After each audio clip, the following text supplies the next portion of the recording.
No, I'd like you to see my palette.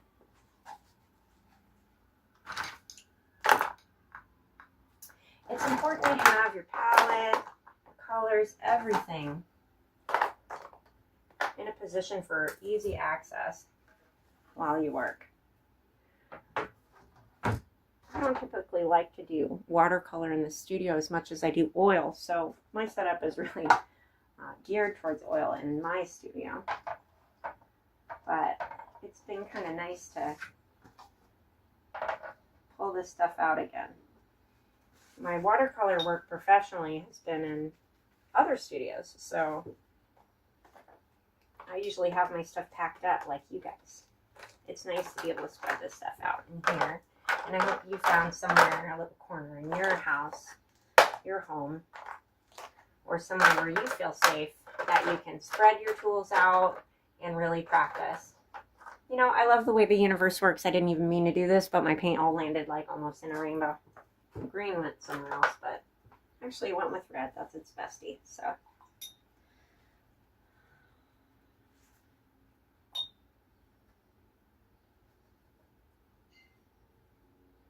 Okay, I just want to make sure there isn't any pigment hiding.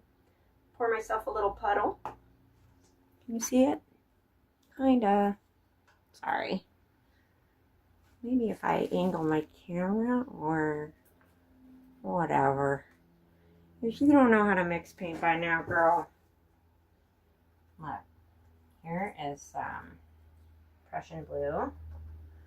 I like Prussian blue, and I love phthalo blue. We're working with cerulean blue in class because it's the most common warm blue that's thrown into a student kit. But honestly, in my own painting practice, that cerulean blue is something I never use, or rarely. I usually use it in conjunction with other blues to create what I'm looking for. So what I've done is I mixed up some blue, and then I am testing it on my tester paper. Because it looks thick here, right? But when I try it, it's like a coffee. Now, I need to get it lighter than that because some of this area is really light.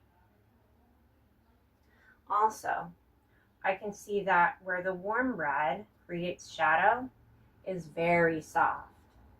I think I can tackle that with some wet on wet. As the blue comes up in here, I'm just going to keep it blue because I'm going to cover that with orange. When you isolate spaces in a painting, it can be tricky because in real life, objects and atmosphere often interact. So I can see on my tester paper that this might be the right consistency, but it's not quite the right color. I'm picking up a lot of reds in this table area within that white.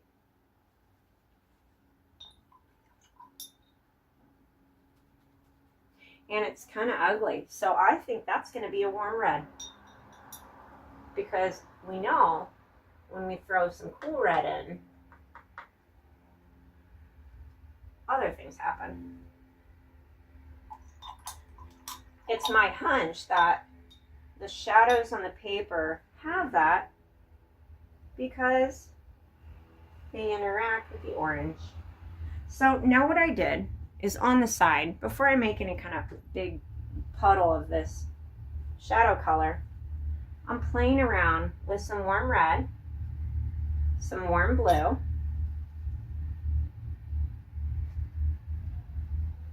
and trying to make something similar to what I see here. I'm just testing. Oh, that looks pretty close. I'm gonna go with that. I didn't make enough in my working palette. Just a little dab for my own testing. But I see that I'm on to the right thing. As you choose and test colors, as you can see, I haven't put any paint on the paper yet. You have to test some things on the side. You're doing a little R&D before you make a bunch of paint. Give yourself the time to correct yourself. Don't just make it and say, I did it wrong, moving on. I want you to move on at times, but also I want you to take the time to really practice and figure these things out for yourself. So that's true.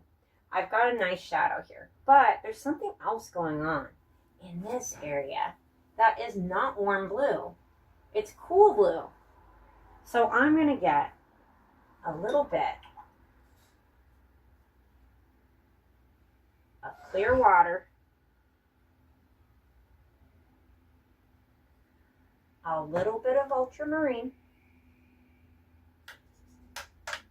Now, in my working process, how I'm making paint is I'm testing first. So I'm making a little bit. But then if that ends up being the color I need, which I've hit, I think, 3 out of 3 so far, the paint is already starting to be made. So the color choice process can really flow into your working process. You have to test colors anyway. You may as well make a little. So there's something so beautiful and vibrant about this blue edge of the shadow that I really want to capture. I can't make white paper any brighter. I can't make these blues any brighter. And so it's going to have to be how I handle the contrast between the light area and the dark area when I get there. In the meantime, I want to make sure that this light bright area is exactly that beautiful blue that it shows. And honestly, I think I need to do just a first wash of some really light ultramarine. I'm going to test a little bit of ultramarine and Prussian blue together to see if I can get the color I want. It's close. I like that. So I'm going to go for it. What I'm going to do is I'm going to wash all the areas of my orange that have shadow. So everything that doesn't have local color. And the entire table with a light wash of this beautiful kind of warm and cool blue. So to do that, I'm going to wash most of the orange, all the bottom half. I'm going to need a decent amount of paint.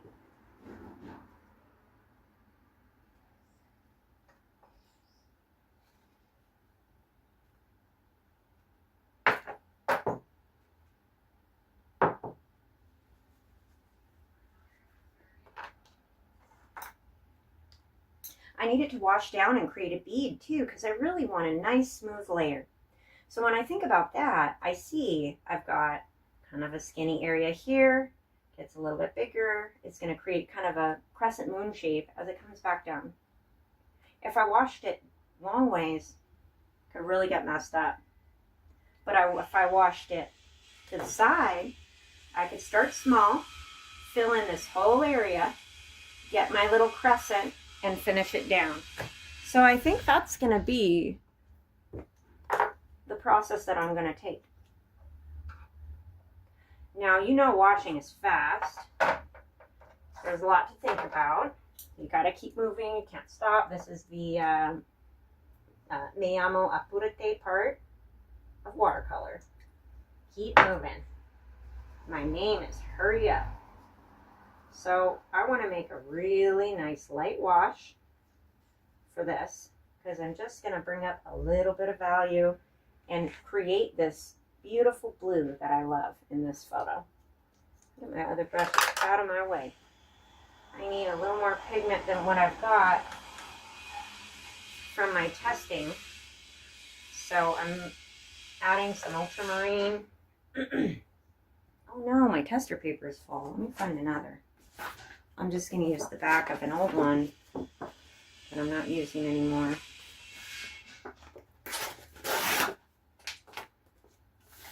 Here we go.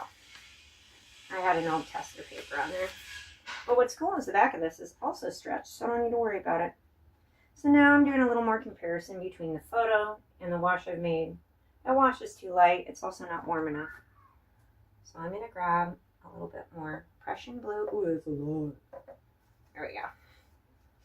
If I get too much pigment on my brush, I'm just going to dab it somewhere else in my working palette. Just get it off of there. Oh, that's pretty. This might be it. It's so light. Something really pops about that area of light behind the orange. I just hope that I can translate that and express that color and light by the time I'm done. As I'm looking at this painting, I noticed something else. There's an area over here that's very neutral gray. It's where this blue and that warm red or orange really tamp each other down and tell me this is just paper. So something else for me to think about. I don't think this blue wash is going to have an effect on that. But as you can see, before I ever even touch the paper with paint, I'm spending a lot of time really thinking about what is going to be my mode of attack for this. Because I need to handle some of these things really quickly, efficiently, and accurately. So like I said, I think angling my board this way, letting it wash down. I'm going to try to move you over and see if you can see me do this. I don't know, I might be blocking. Well, whatever. By this time, you know how to do a wash, so we're just washing. I think I have enough paint. Before I get going, I really want to confirm for myself what I'm not going to paint right now. I am not going to paint this part of the orange. My line needs to be here, and I have to watch that as I go. Just to make sure I don't have a brain fart when I get all excited and I get there, I'll put a little darker mark for myself. I don't think you can see it, but I'm telling myself, this is the line that we're not going to cross. I've made my paint. I'm mixing it around my working palette to make sure that all the pigment is floating around. You may have noticed that with ultramarine and some other colors, the pigment won't settle down on the palette really fast, and you have to have that pigment suspended in your mix. One last quick check, make sure that I'm satisfied with that color. I am. I'm just going to do it.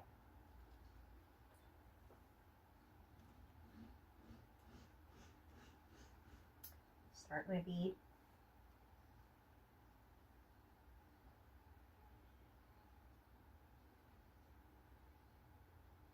What's nice about these lighter washes with a darker background is you don't have to worry so much about your edges, and you can actually go over on your edges because you're going to clean it up with some darker paint later.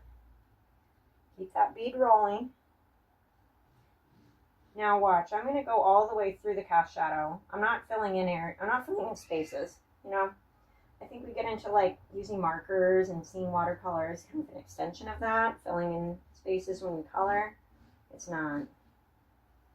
What we're doing is we're joining areas of color together in a way that is natural and mimics real light. Okay, I'm getting to where I'm going to have to spread out into this orange part. I'm going to make sure I got my bead really saturated and moving. It's tricky because if you're trying to fill the bead up, sometimes you stop to fill it up and it sits. The longer that pigment sits, the longer it settles, right? Okay, so I have to keep this shape moving. I'm pulling it around to where my line was that I said I wasn't going to cross. I need to bring this edge all the way. I want to keep that nice straight edge for my bead and keep that bead rolling. Here it goes. Don't cross that line, honey. I see some liquid pooling up. Try not to scuff it. I do that a lot. I see you guys scuffing it a bit too, where you do it because you want to just pull that stuff down. But there's a tendency to want to keep going with it a little bit more rough than you need to. I see some puddles forming, but I don't want to cut back into my wash too much. I don't want to mess that up. It's a nice smooth wash, so I really just want to keep it going to the end. Find my horizon line, I see it. Make sure I'm still on my little shadows that I need to be. And again, remembering that as I wrap this painting up, darker values are going to clean up my rough light edges. Where I see extra pigment pooled up, I'm going to try to gently pick it up. I'm dabbing on the side of the wood when I really should dab on my paper towel. But, you know, I like to work fast. I see a little bit of pigment pooling up right there where the shadow's starting. I don't like that because I want a smooth transition. I'm going to hit that with a damp, clean brush with just clear water. And I'm going to clean that edge up just a bit. Because this isn't the Terminator. This is just where it's not local color. I can even moisten the paper in front of that edge with just a light coat of water to soften it.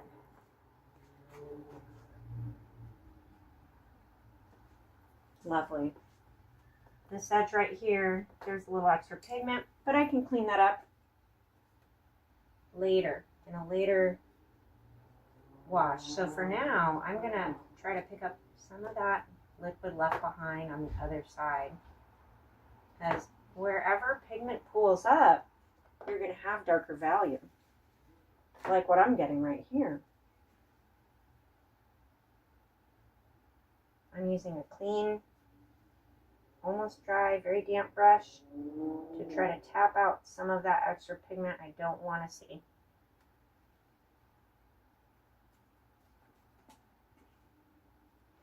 And I want to be careful as I paint these layers of value that it doesn't become like lines. I really want to transition evenly. So I'm going to pause and let this dry, and then we'll keep going. Sometimes the old ways are tried and true. So we're going to do this orange. We'll finish it up. But I want to kind of point out where I was last time. I filled in all this area with a light tea wash that was a mix of warm blue and cool blue. I did that because I saw that some of my brightest colors are a very light blue around the edge of my cast shadow.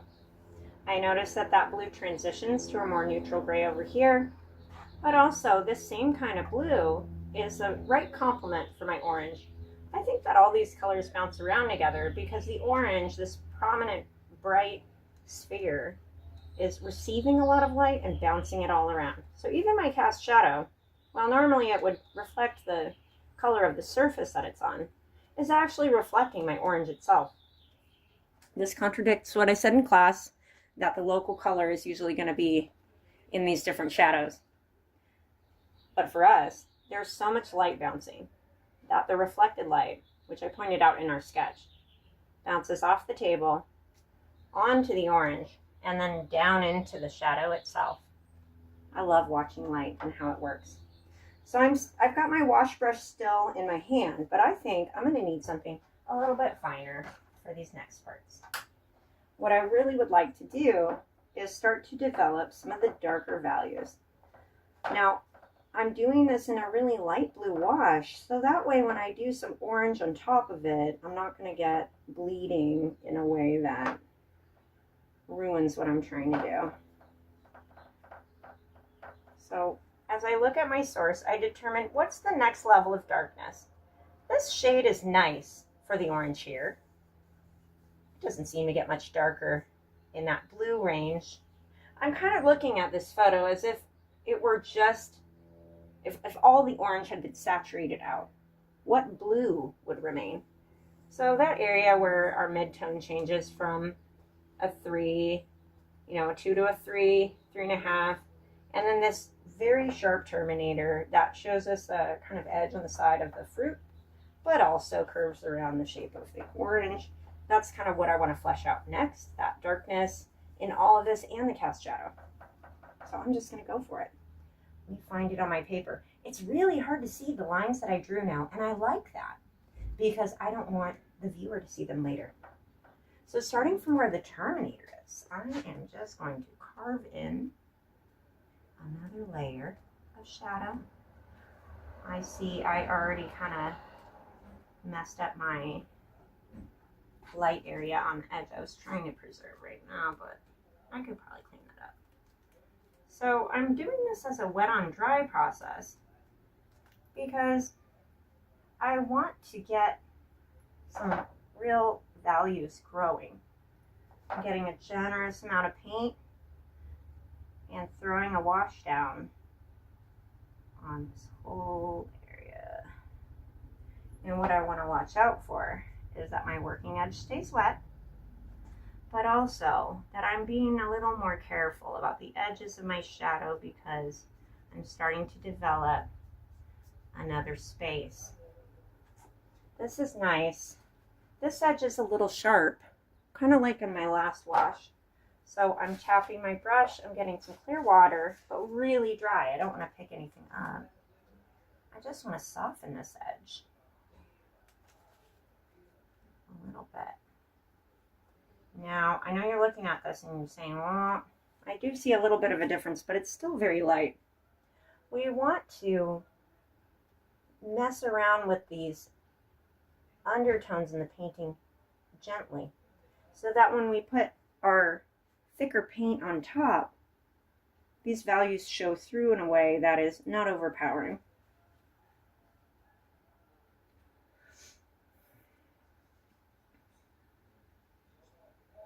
Before I move on to drying, I do see an opportunity where I could also build some value in this area here, but I really want to be careful that this transition stays nice and smooth. At the same time, I have to think about the fact that if I want to do a wet on wet process here, this shape that's emerging is going to be affected. So these are all considerations that I'm making now.